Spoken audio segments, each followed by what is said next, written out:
Cette vidéo s'adresse à tout le monde, que vous soyez sceptique ou convaincu par le polyamour. J'ai entendu beaucoup de choses à ce sujet et je trouve qu'on a tendance à tout mélanger. J'aimerais vous décomposer clairement ce que je considère être les 4 obstacles à la vie non exclusive sans faire d'amalgame et en replaçant ces difficultés dans leur contexte. Je ne parlerai pas du quotidien de la vie en polyamour mais de la démarche dans sa globalité.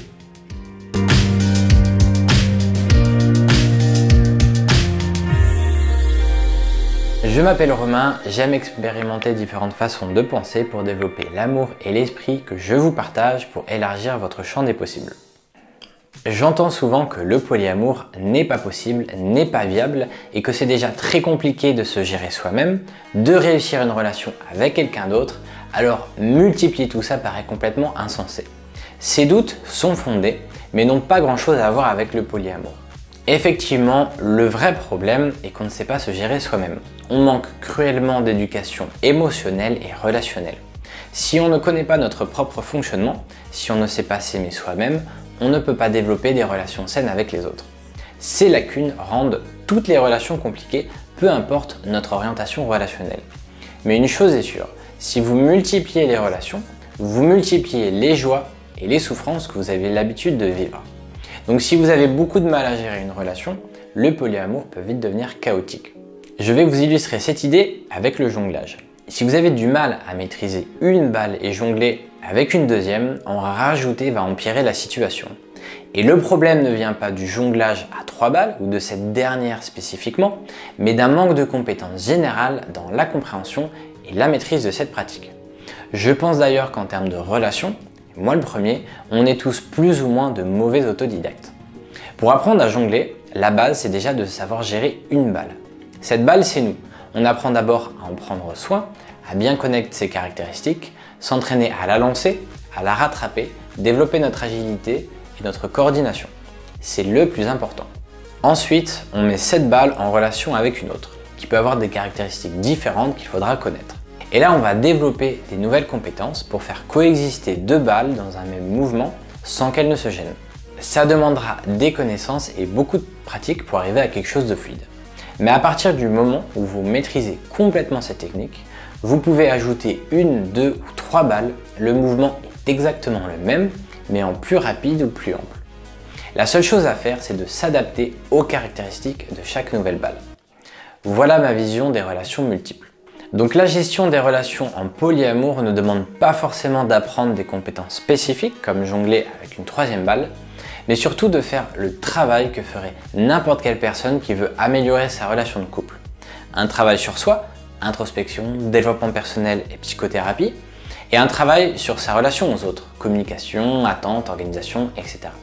Cette démarche en polyamour est souvent indispensable car peut-être que vous arrivez à peu près à jongler avec 2 balles sans trop les faire tomber et que ça vous convient. Mais si vous en rajoutez une seule, cet équilibre ne tiendra plus et vous allez passer votre temps par terre à ramasser vos balles. La non-exclusivité confronte d'autant plus chaque individu à des situations qui demandent de comprendre et surmonter ses démons. Jalousie, peur de l'abandon, dépendance affective, ego, orgueil. Mais gardez bien à l'esprit que vous ne faites pas ça pour pouvoir vivre en polyamour, vous faites d'abord tout ça pour vous, pour vivre plus heureux et plus apaisé tout le temps. Alors oui, c'est dur, mais cette difficulté ne vient pas du polyamour en soi, mais d'abord de la qualité de notre relation avec nous-mêmes et les autres, comme on vient de le voir. Vous pouvez percevoir cette difficulté comme un obstacle ou une opportunité d'apprendre et d'évoluer. Un bébé tombe plus de 2000 fois avant de savoir marcher, mais pour lui c'est pas un échec. Ça devrait être la même chose pour les adultes et pour n'importe quel apprentissage. L'échec n'en est pas un, ce n'est qu'un essai supplémentaire et nécessaire pour progresser. Une fois que vous avez intégré tout ça comme processus d'apprentissage, la difficulté n'est plus un problème. Moi, pendant les 6 premières années en monogamie avec ma copine, je n'ai pas souffert une seule fois, mais je n'ai pas évolué non plus. J'en avais pas conscience, mais notre couple était en danger. Depuis ces dernières années, à travers le polyamour, j'ai vécu des expériences difficiles, mais je n'ai jamais autant appris et évolué en si peu de temps. À tel point que maintenant je cherche volontairement à me mettre dans ces situations. D'ailleurs, c'est tout le mal ou le bien que vous souhaite le philosophe Nietzsche dont je traduis un passage. À ces êtres humains à qui je tiens, je souhaite la souffrance, la désolation, la maladie, les mauvais traitements, les indignités. Je souhaite qu'ils ne restent pas étrangers au profond mépris de soi, au supplice de la méfiance de soi. À la misère du vaincu, je n'ai aucune pitié pour eux, car je leur souhaite la seule chose qui puisse prouver aujourd'hui qu'on vaut quelque chose ou pas, d'endurer. Personnellement, ce qui m'a permis de sortir de mes difficultés, c'est de prendre conscience que ce que je pensais savoir et comprendre d'une situation était erroné. Ce n'était que ma perception biaisée, ma réalité, dans laquelle on a tendance à se victimiser et à rejeter la faute sur les autres. Ce comportement restreint complètement nos solutions, car on dépend des autres pour s'en sortir. On n'est peut-être pas entièrement responsable des événements qui nous tombent dessus, mais on est responsable de la manière dont on les vit. Comprendre qu'on est à l'origine de nos souffrances permet de changer de perception et de récupérer le contrôle de nos émotions. Je vous traduis ça avec un exemple concret. Admettons que votre partenaire vous annonce être amoureux ou amoureuse d'une autre personne, ce qui m'est arrivé. Quand vous l'apprenez, vous ressentez une terrible insécurité et de la jalousie. Vous lui en voulez d'aimer une autre personne, vous en voulez à celle-ci de venir exploser l'équilibre que vous aviez construit, et vous vous demandez ce que vous avez fait pour mériter ça. Si vous vous positionnez en tant que victime, vous allez souffrir de cette situation sans rien pouvoir faire à part espérer que cette nouvelle relation s'arrête. Mais si vous partez de l'hypothèse que vous n'êtes pas une victime et que vous êtes à l'origine de votre souffrance, vous allez comprendre que vous avez peut-être simplement peur d'être abandonné, rejeté ou de finir seul. Ce sont vos peurs et votre ego qui sont à l'origine de cette réaction émotionnelle. Ces émotions ne sont pas une finalité, mais seulement des alertes envoyées par votre cerveau pour vous faire passer un message. Quand vous les reconnaissez et que vous prenez le temps de les comprendre, vous pouvez trouver l'origine de votre réaction émotionnelle et en déduire des comportements adéquats. Votre partenaire vous parle de l'amour qu'il a pour une autre personne, mais à aucun moment ne remet en cause ou dénigre son amour pour vous. Si c'est pourtant ce que vous ressentez, alors c'est une interprétation induite par vos peurs et vos croyances. Aimer quelqu'un et éprouver de la compersion, c'est partager son bonheur, mais aussi ne pas être malheureux quand on n'est pas à l'origine. En communiquant, vous parviendrez à vous rassurer sur vos sentiments respectifs, et en parallèle, peut-être que vous vous sentez trop dépendant ou dépendante de cette relation, de son amour, et vous allez vous recentrer sur vous, développer votre estime de vous et votre autonomie émotionnelle. Le fait de vous responsabiliser dans cette situation vous permet de ne plus en vouloir à votre partenaire et d'accéder, de débloquer de nouveaux comportements qui ne dépendent de personne d'autre que vous. Factuellement, passer de l'exclusivité au polyamour ne va pas forcément bouleverser votre quotidien. Vous allez probablement continuer à travailler, à faire vos activités, à voir vos proches et à rester en relation avec votre partenaire actuel si la transition se passe bien. En revanche, sur le plan intellectuel, ce changement peut être un bouleversement assez important. Notre identité est basée sur quelques valeurs importantes qui sont hiérarchisées. Elles influencent nos comportements et les croyances auxquelles nous adhérons. Beaucoup de nos valeurs, nos croyances et nos conditionnements nous viennent de notre culture, de notre environnement, dont la monogamie occupe une place centrale. Du coup, qu'on soit à l'initiative du polyamour ou non, on va réagir à ce changement différemment selon nos valeurs et nos croyances. Je vais vous l'illustrer en me basant sur l'expérience de mon couple lors de notre transition quand ma copine est tombée amoureuse d'un autre homme, ce que je raconte dans une autre vidéo. Pour moi, la liberté et l'indépendance sont des valeurs très fortes et je peux rencontrer des difficultés dans une relation si je me sens étouffé, si je manque d'espace, si ça devient trop fusionnel ou si ma partenaire est possessive. Du coup, j'ai vécu la transition vers la non-exclusivité comme un soulagement car ça correspondait très bien à mes valeurs. Ces mêmes valeurs sont également importantes pour ma copine. C'est pourquoi elle était en théorie en accord avec le polyamour. Mais celles-ci ne sont pas prioritaires, pas autant que la famille. C'est d'ailleurs l'une des valeurs les plus courantes, mais elle peut être perçue différemment. Dans son cas, elle visualisait la famille classique telle qu'elle est traditionnellement représentée dans notre culture monogame.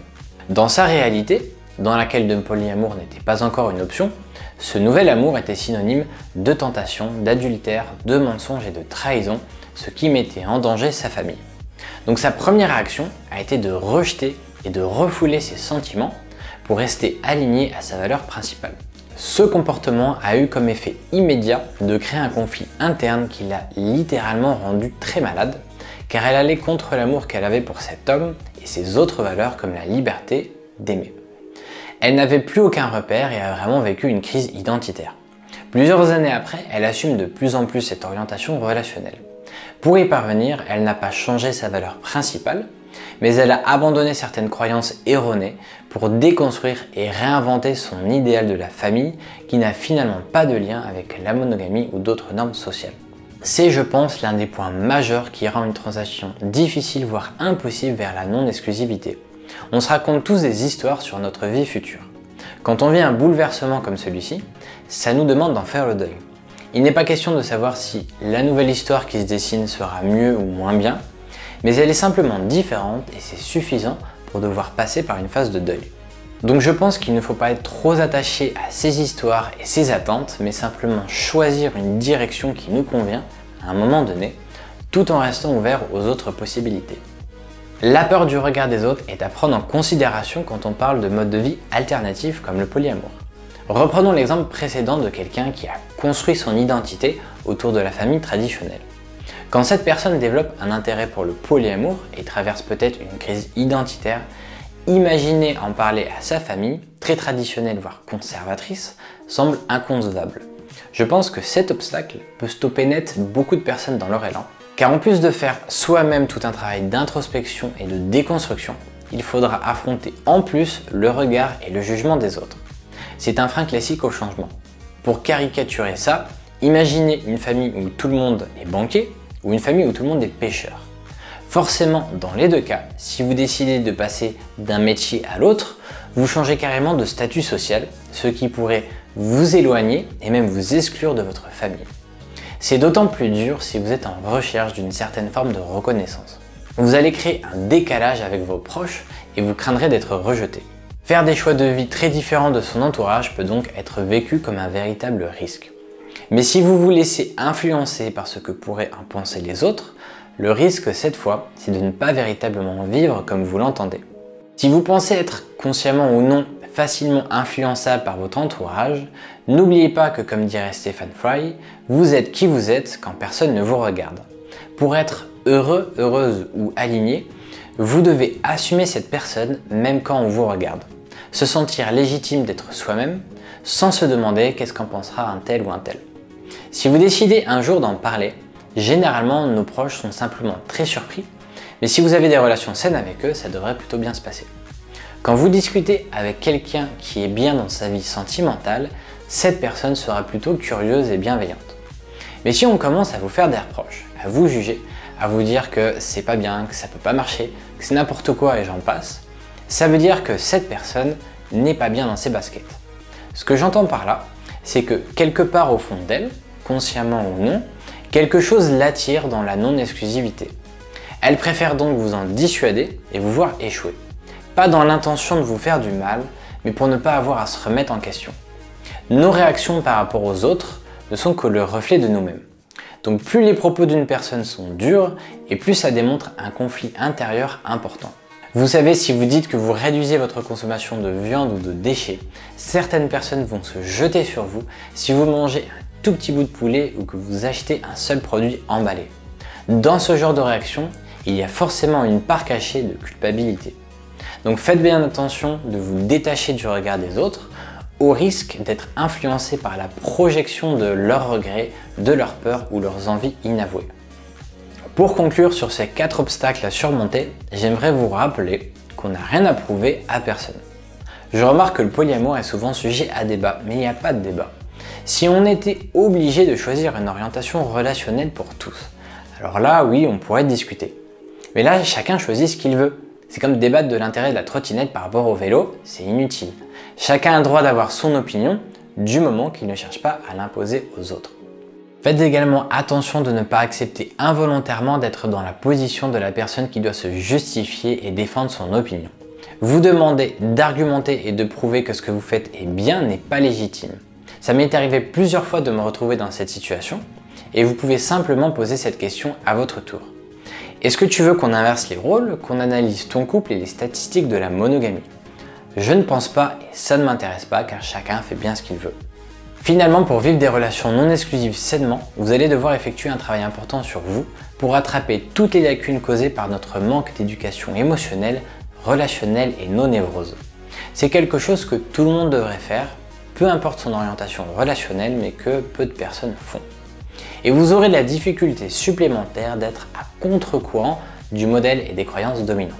Mais peu importe la destination, ces efforts en valent vraiment la peine.